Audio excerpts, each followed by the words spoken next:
and carry Dickie on something like auntie. Snide. Nearly, it's all right then. But I guess first of all, I wanted to congratulate you because you won the Women in Dairy Award, which is so exciting. Dairy Industry Woman of the Year. Absolutely amazing. But with everything that I've just talked about of what you do, it does leave me to wonder, how do you fit it all in? How do you do it all? I guess I'm really lucky because I suppose like the work I do as a starter, like as a consultant, I'm predominantly working from home or out with clients. So I don't have a commute. I don't have to work like really fixed hours, so I can fit things in, and the farm fits around that. And I work, most of the people I work with have also got farming interests. So everybody knows that in March and April I'm going to be doing less consultancy and more on the farm because we're calving. So those kind of fit together. I think it's important as well to acknowledge that I don't have children, I don't have any caring responsibilities. So that does free up time that some other people might be tied up doing those things, and I don't have those responsibilities. No, I think that's fair. I think it sounds like, one, you've got a good support system around you, but two, you balance it quite well. And I think with all you've got on, sometimes actually other people, it would take its toll. Yeah. So I guess my question to you would be, how are you in general anyway? And how do you look after yourself? How do you fit time between all of that to look after you? Yeah, probably maybe not as well as, we should do. Like I don't very often do any sort of like formalized exercise anymore, whereas I used to. I think with our farming, with the sort of type of farming we're doing and the kind of career we've got, like my husband and I, we both kind of know that our 20s and early 30s are going to be a time of, working really hard, and we should make up for it later on. But there are a few things. I've got a horse, so I do make sure I aim to ride him to 4 times a week. And when I'm riding him, it's just my sole focus. I found that really useful. And trying, like, it's one of my kind of goals for this year is actually to spend more time like walking, like, I guess, like, what's the word for it? Intentionally walking the dogs. So obviously, like, they go outside and they run around on the farm, but actually putting their leads on and taking them for a walk, listening to a podcast, and just being just with them. So there's a few things like that you do, but yeah, I'd be lying if I said it wasn't hard. Like, we do work long hours, and it's quite hard work, but it's also, we're really lucky to be able to do what we do as well. Yeah, absolutely. I mean, you mentioned their physical exercise. You only have to, you only have to look at me, an hour ago trying to get up that hill. And I was huffing and puffing. And I'm thinking, gosh, if you do this, day in, day out, physical exercise, you're outside, you're handling cows, that is strenuous in itself. Yeah, it is. And I said I had a vet, well, somebody wanted to be a vet here last weekend doing some work experience, and she was struggling a bit, with some of the lifting. I didn't get her lifting buckets of milk, but she was struggling with lifting the calf feeders. And I did say to her, like, calf rearing is probably the most physically demanding thing you'll do on the farm in terms of like lifting buckets and calves and feeders. So like, you don't actually realise sometimes until you meet somebody who's not doing it day in, day out, how like physically strong you actually are because you have to do that stuff. Absolutely. But I also think it's important, as you said, to kind of detach and get away from the farm. So taking the dogs for a walk, there's a difference between, you going outside and doing your day-to-day work on the farm, but actually taking the time to go and walk the dog, clear your head, listen to a podcast, listen to some music, do something that's for you. Yeah, definitely. I find as well, it gives you a bit of space to kind of think, or sometimes not to think, depending on which way you are about it. But yeah, brilliant. Okay. So we're here on the farm. We're in the farm kitchen. You grew up on a farm, right? Yes, I did. Yeah. Yeah. So when did you catch the bug for farming? Was it from an early age? What is it that you love about agriculture so much? Yeah, probably not actually. So I grew up on a dairy farm. I'm technically, I suppose, a fifth generation dairy farmer. And I guess I was always working in and around the industry. So I got a job when I was 14 working for a farm business consultant, just really by luck. A work experience placement at school fell through. So a family friend took me with her, and she happened to work for him at the time. And on the basis of that week, he gave me a part-time job. So I worked there all the way through school and university, did my university placement there, and then worked there for him for 2 years full-time after college. So that really showed me, I guess, a different side to dairy farming. That introduced me to like block calving systems. which was, really kind of eye-opening. And I worked at a vet practice as well, from the age of 15. Wow. So I was always in the kind of industry, but I never saw myself doing like practical farming. Mm-hmm. It just wasn't really, I suppose it wasn't really encouraged, and I was pushed quite hard academically. So the expectation was always that I'd do something academic. And then I kind of, yeah, I got into vet school, decided I didn't want to go, deliberately failed my last chemistry module, and went to the agricultural college in Cirencester, Wow. it was an amazing experience. I did an equine and agriculture degree, and then I did a master's in sustainable agriculture. And I guess probably by my second year, I knew that I wouldn't have a career in the equine industry. That would always be like a hobby. But I would probably work somewhere in like agriculture and food. It just took me a while to come back down Navigate to in. dairy. Yeah. And in Yeah. terms of what do I like about it, I think it's the variety that I can't do, like metabolic and stuff I do, that I really struggle just doing one thing. So I need lots of different things to do. And agriculture really delivers on that. Like you can do like the physical hard labor. There's all the sort of like science, there's economics, there's a business, there's a people. There's just all these different things. Yeah. You never stop learning. Absolutely. I think that's one of my favorite things about farming is there are so many avenues you can go down, so many diverse people, diverse careers. Um, and, it doesn't matter what you love, whether it's creativity, whether it's being out in the fresh air, there is always something for someone. Definitely. So I do want to touch on education actually, but before we do that, can you explain to people who are listening, who've heard you maybe say there about block carving, if someone hasn't heard that before, can you just explain it? Yeah, so there's lots of different ways. So cows can calve all year round. So there's like, without getting too technical, there's some influence, like daylight can have a little bit of an influence on calving, and heat stress can impact fertility as well. But cows are capable of having a calf at any time of the year, so different to sheep and horses. And most of the farms in the UK, most of the dairy farms in the UK then will calve all year round. So that's the traditional calving pattern in the UK. But we are what we call spring block calving. So I'd normally define block calving as all of the cows on the farm will calve in a period of time, so 12 weeks or shorter. And it's normally in the spring or in the autumn. And we calve in the spring. So again, it's kind of not really that logical. It means you start calving in February. And then the peak milk production would be around May. So, and the aim really of spring block calving is that you are syncing up when the cows are producing the most milk, so when their energy demand is highest, with when the grass is at its highest quality and the most grass is available. So you can kind of farm almost like with nature, to describe it. So with that cycle of grass, so your lactation curve, which is the production of milk the cow has through the year, matches up with the grass growth on the farm. So you can minimize the amount of concentrate feed you feed the cows. So it becomes a much lower input, cheaper system to run. So it's a very resilient system to run. So I mean, all the cows will calve in a period of 12 weeks. Half of them will calve in 2 weeks. So we're about 2/3 of the way through now in our 4th week. I mean, we've just been out in the calf shed and they're just gorgeous. They're just gorgeous. If anybody follows anything that I do on social media, you'll know when I'm with a cow or a calf, I'm in my happy place. Like, that is it. We are cowgirls through and through, So you were talking a little bit there about education and how you were really academic growing up. What was your connection to food, farming, and education like growing up? So what was it like in school? Yeah, it wasn't. Agriculture was definitely not encouraged. I think the perception of agriculture where I was at school was very much, it was something that if you were a boy and you weren't academic and your family had a farm, you'd be a farmer. And if you're a boy and you weren't academic and your parents didn't have a farm, you could be an agricultural contractor, you could like drive tractors, or you could go and work on a farm. But it really was not something that was encouraged as a career. Like when I did go to agricultural college, I remember they didn't they didn't put it in the prospectus as a like a graduate destination of the school, because they really didn't like it.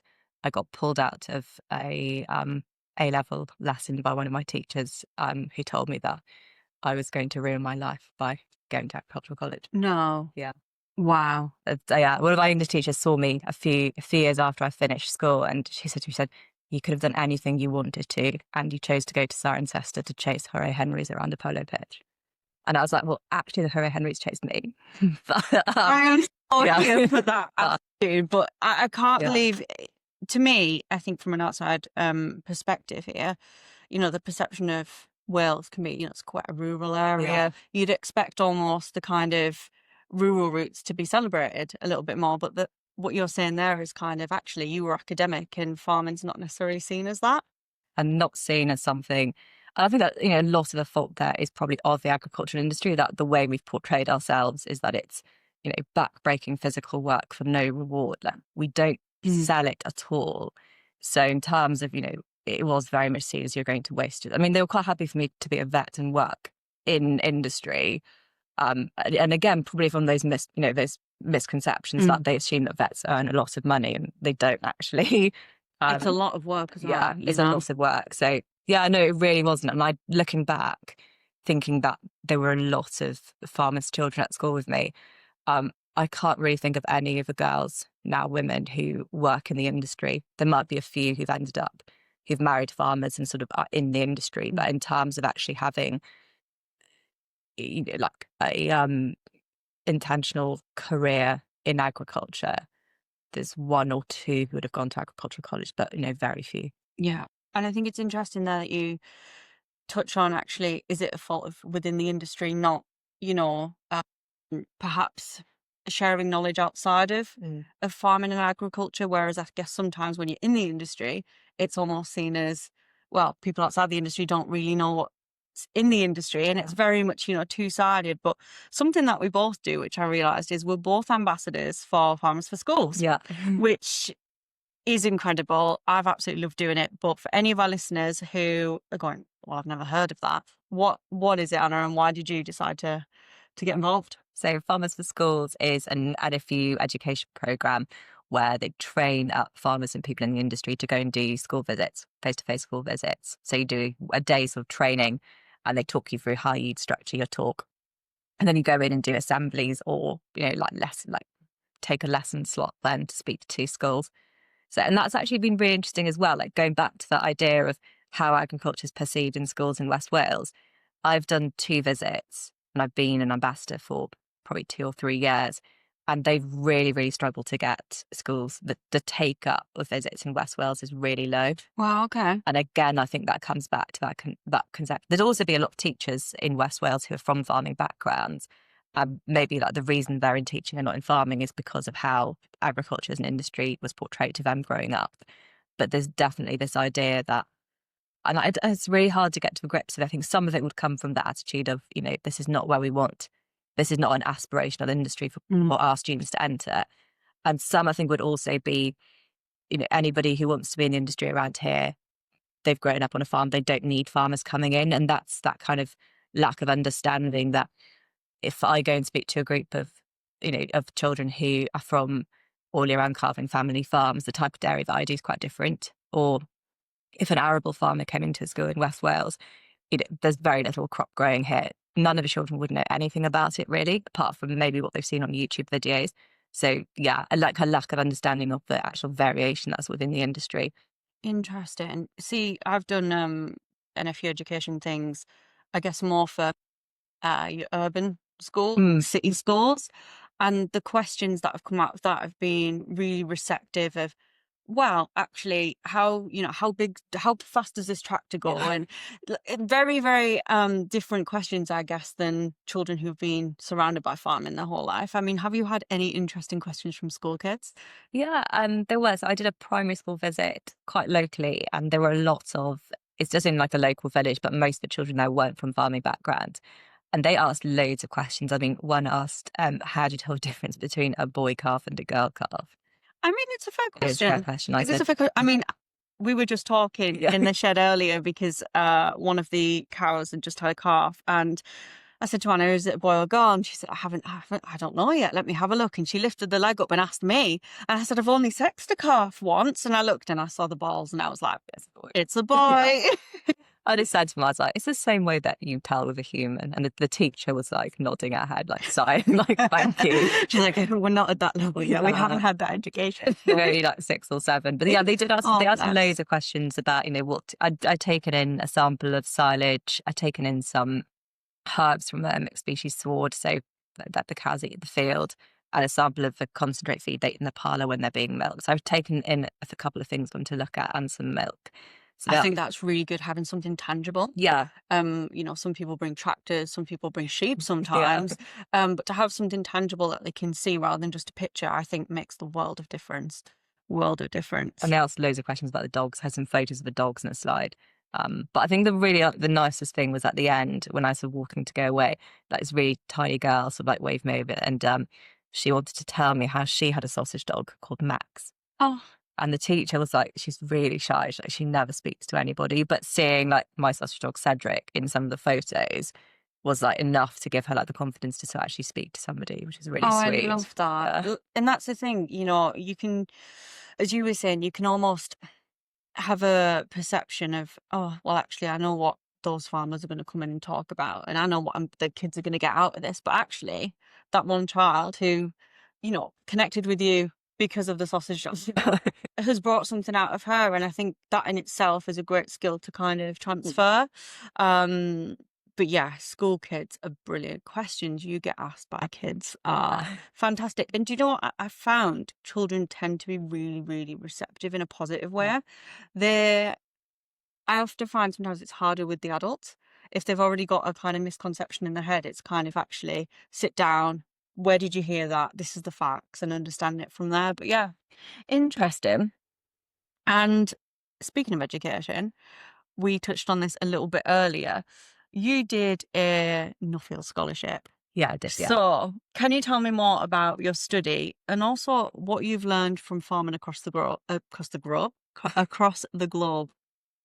Yeah, so I did. I'm a 2021 Nuffield Scholar. So I got the scholarship in 2020 and I presented my results in November 2023. So it took 3 years, not two, because of COVID, which was a bit. Oh, I bet that was hard. Yeah, it was a hard. It just kind of meant that there was a year before I could really do anything. So we were waiting around. So I did a lot of Zoom calls with people and a lot of like research, and you were kind of waiting for countries to open up to be able to travel, and then getting worried that they'd shut down once you bought your ticket. So it was quite stressful. It feels like a really long time ago now. It wasn't. It feels like a different world. Yeah, it does. Yeah. Yeah, because it's like 5 years ago now that we were kind of going into lockdown. Yeah, so it'd be 5 years ago, October, that I got the scholarship.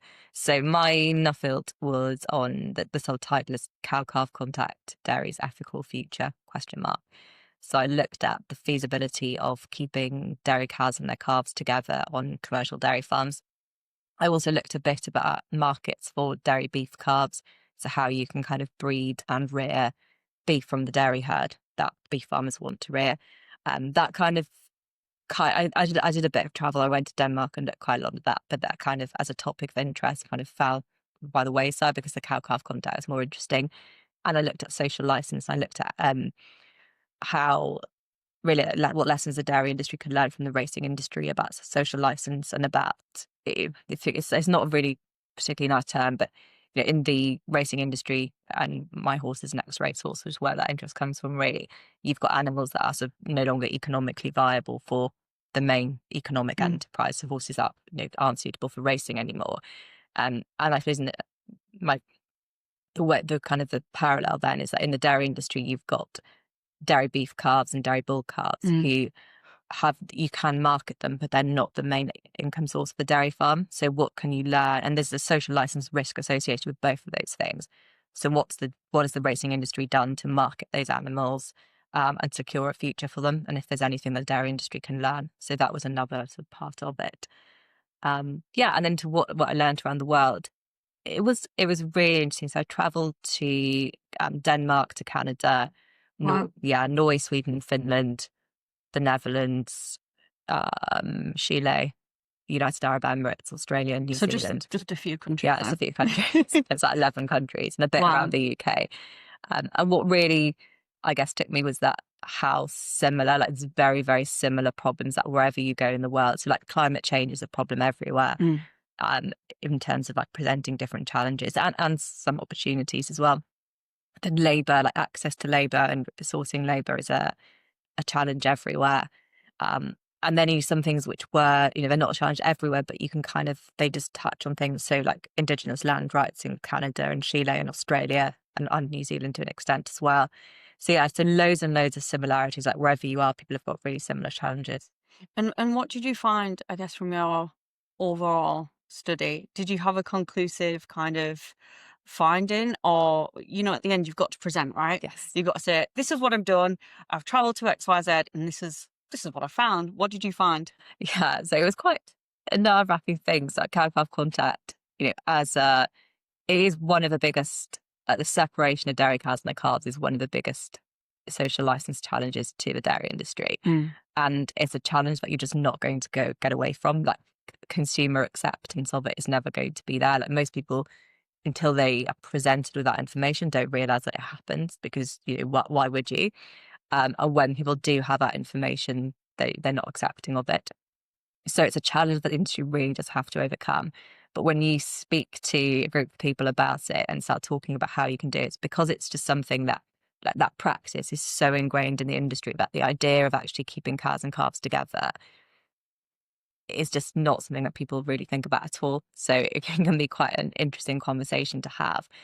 In terms of findings, I think what I've found to be, especially after seeing like a specific farmer in New Zealand, was that it can be economically viable on a commercial dairy farm.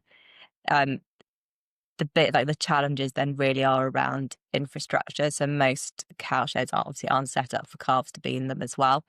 And if you are grazing and you've got calves, it can be a bit easier, but things like road crossings, you just need to be a bit careful about. So like in Denmark, Denmark for Netherlands and Germany, they have got there are milk processors that buy milk from farms that practice cow-calf contact, pay those farmers a premium price, and then process it themselves. So the farmer doesn't have to process their own milk and doesn't have to market their own milk. And those, like the contract in Germany, I think pays like a 20 cent per litre premium. And I think if you've got that level of premium, it will cover any infrastructure investment that you need to make. So it can work, but things like Johne's disease, which is it's a disease that passes from cow to calf. So it's one of the reasons why you would want to separate cows and calves straight away, is to try and break that disease cycle. That makes it really challenging. And countries that have got higher kind of rates of cow-calf contact dairying, like Norway, most of those countries have already eradicated Johne's, or it's at a very, very low prevalence level. So that kind of obstacle, which would be a big problem in the UK, but that's not there. And do you think, I mean, you've mentioned it there, it's almost, I want to say, controversial topic in, taking calves away from their mothers, essentially, that's what it is. Yeah. Do you think if we perhaps took on what you've learned in other countries of keeping them together, do you think from a consumer point of view, we'd have more, I want to say, buy-in? Do you think it'd be accepted more? Do you think that's what consumers want? Is some. I mean, I think we've got to have an awareness as well that when somebody goes and buys milk in their weekly shop, they're probably not thinking about the farm. Like I spoke to someone the other day and it's like, it's the same as when I go fill my car with petrol. I don't really think about the oil refinery, where it came from, or That's a really good analogy in comparison, isn't it? Of saying, well, actually, when I fill my car up, do I think about that? Like, no, I'm thinking about where I've got to be and how much is this going to cost me? And exactly. It's very similar, isn't it? It's In terms of milk. Like in the industry, I think we get caught up in this idea that people are always like thinking about us, and like we're really not. Snipe. Snipe has just tried to steal a microphone. So it's nothing. He's a terrier and he wants things as a rat. Like we get we think that people are like thinking about us all the time, and like people aren't thinking about us all the time.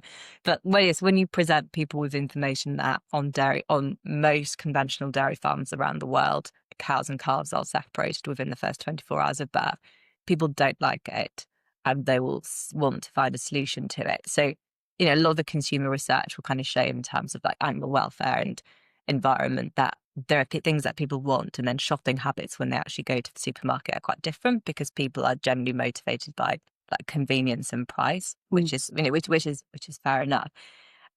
There are people who want it. Like there's also, I think, important to realize that if we were able to like wave a magic wand and tomorrow every single dairy farm in the UK kept the cows and calves together in beautiful infrastructure that supported it, or paid a premium price to make up for the extra milk the calves drink, and there was loads of like knowledge exchange out there. So everybody knew how to do that system without any detriment to cows or calves.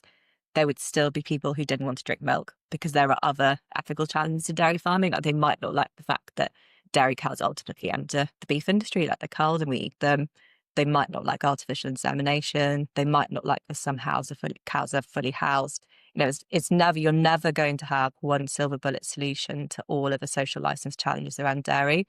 And there will be problems like in 20 years' time, we'll be having this conversation, and there will be things in the dairy industry that people don't like that we don't even think about right now. So things that we think are completely acceptable today won't be acceptable in 20 years' time. Well, I hope you know that in 20 years' time, I'm getting you back on this podcast Yeah. so we can talk about that. But I actually never thought about if you, I don't want to say it fixed a problem because but if you found a solution for something that, you know, consumers might think is not acceptable, well, actually, is heads and conversation going to turn somewhere else? Yeah. Most likely, yes.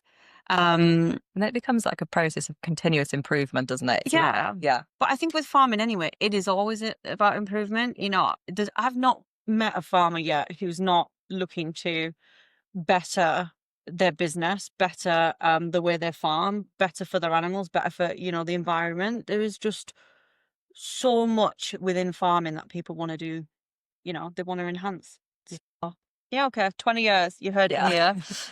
Was Nuffield what you expected? So when you went into it versus when you came out, was it what you were expecting?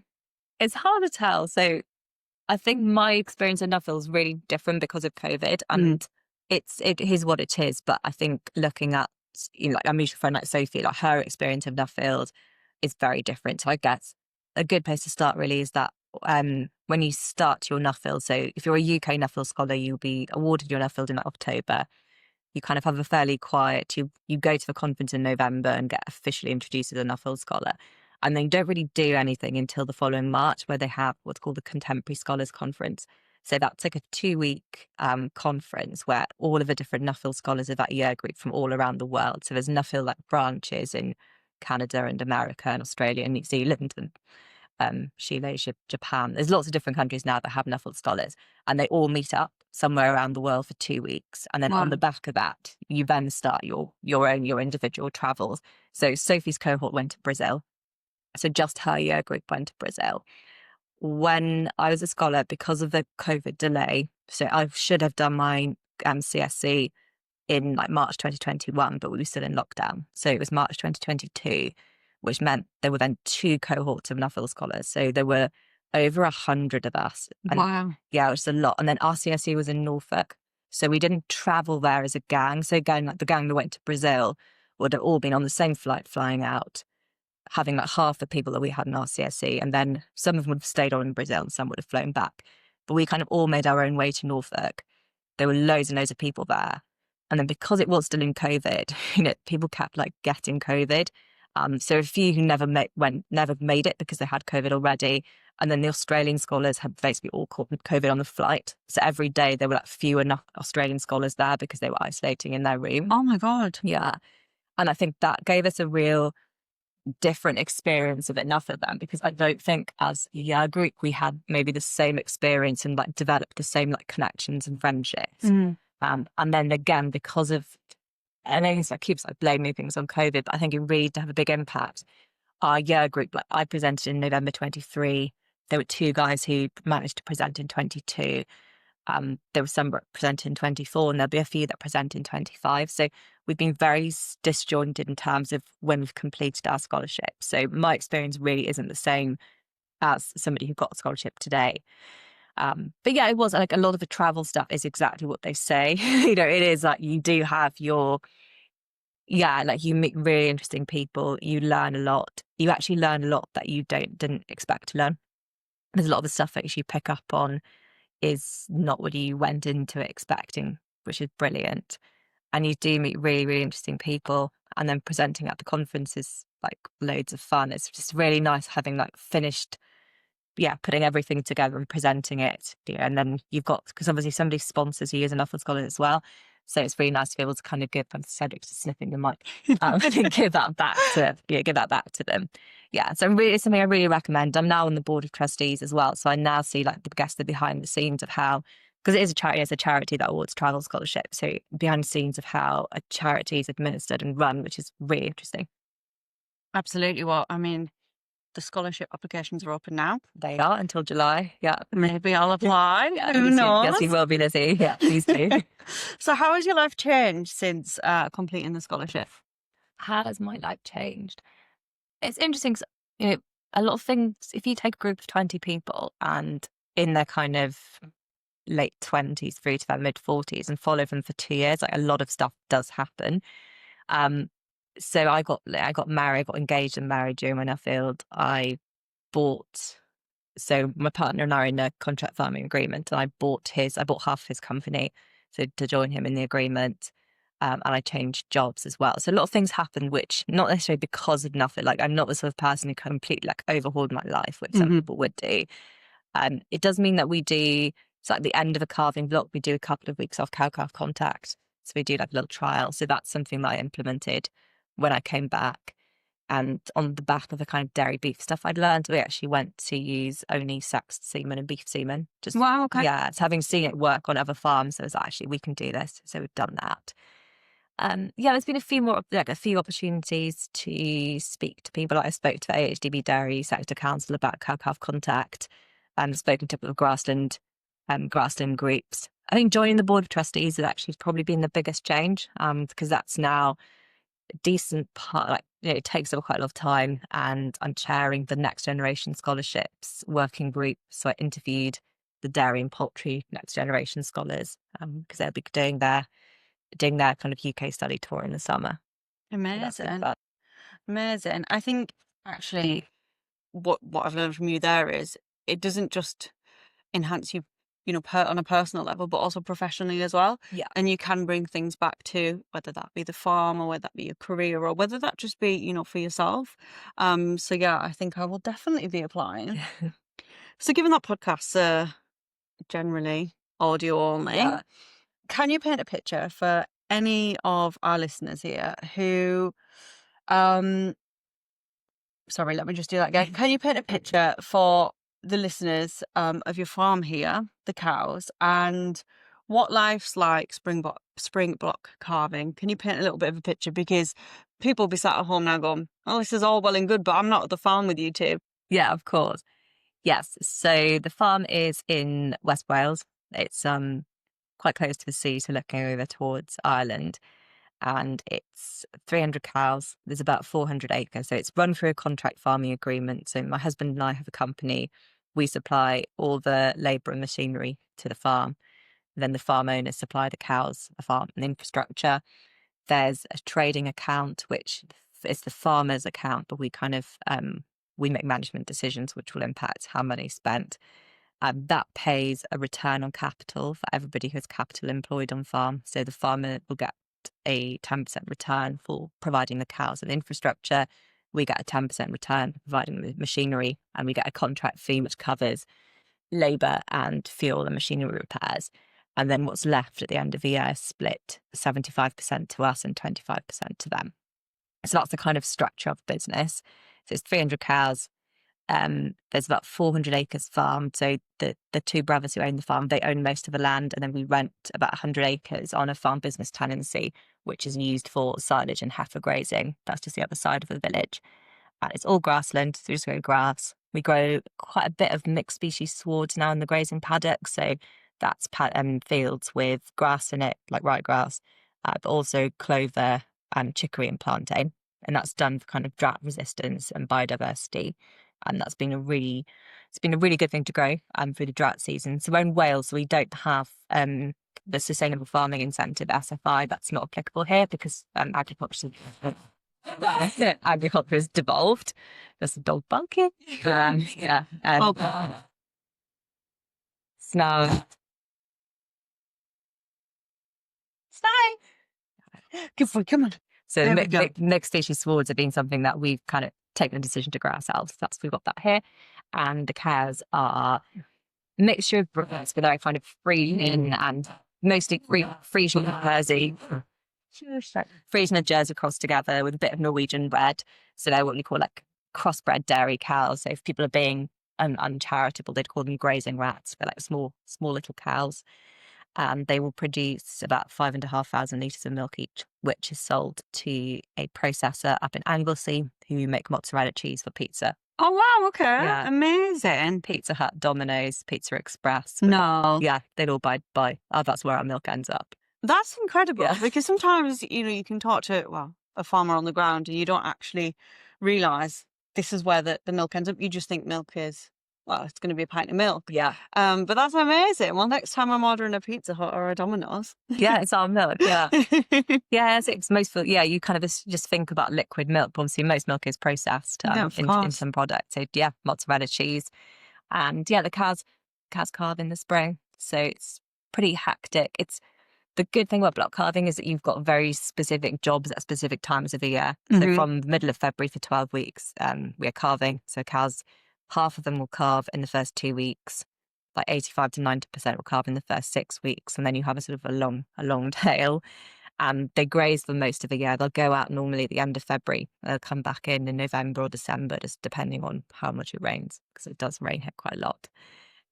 It isn't today. It's No, absolutely glorious sunshine. we've had a really yeah, it's been very it's been like really nice and dry the last couple of weeks, like cold but dry, which has been good for getting the cows out.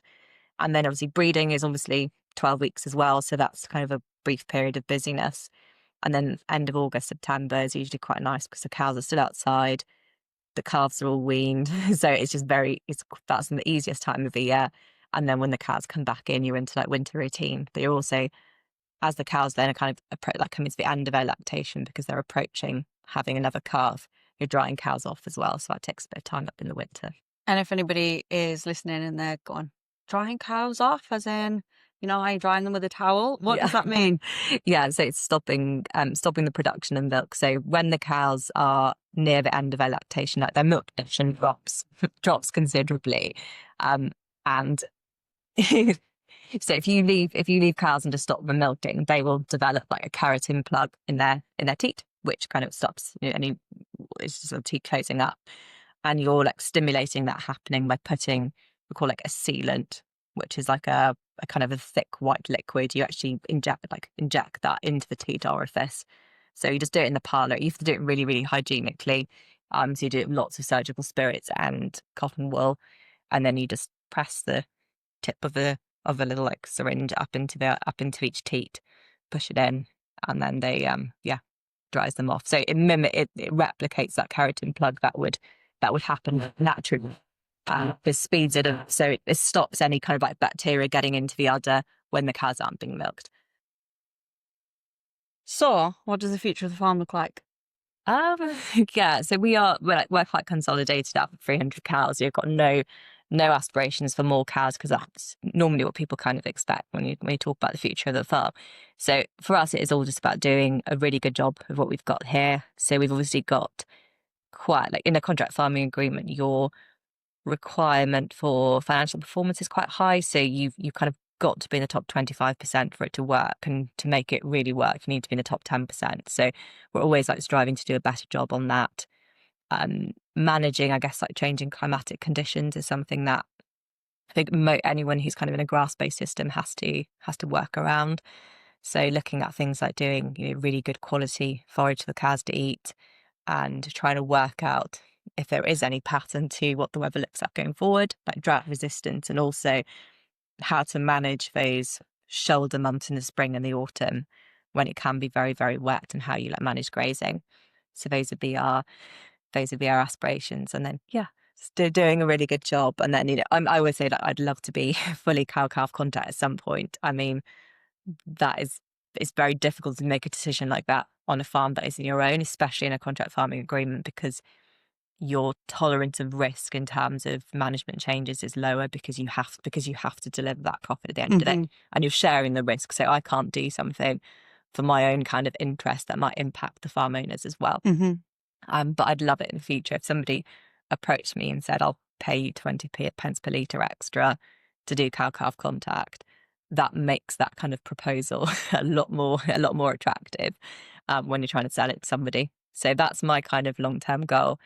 And in terms of us, here for as long as we can be, if an opportunity came up for a second farm, that's something maybe we'd look at as well. Mhm. Quite exciting. Yeah. Well, it sounds like the future is very bright, and I think it's really clear just speaking to you that cows have always been second nature to you. Um, but, you know, that's not the case for everyone. And I just want to thank you for taking the time today to share your knowledge, share what you've learned, what you are doing for the future, and also, you know, opening your farm gates to our listeners. So thank you very much. Well, yeah, it's been great to have you here. I'm really glad you had a really nice calf to feed. Oh my God, it's the best. It's really well behaved. And it's so good to meet you in person too. Yeah, you too. Thank you. I'm sorry, the dogs have been like chewing microphones and knocking things over the whole time. So that's Yeah, so well, we'll behaved. figure it out. I'm sure there's some editing somewhere that can sort it. But yeah, thank you so much, Anna. So thank you.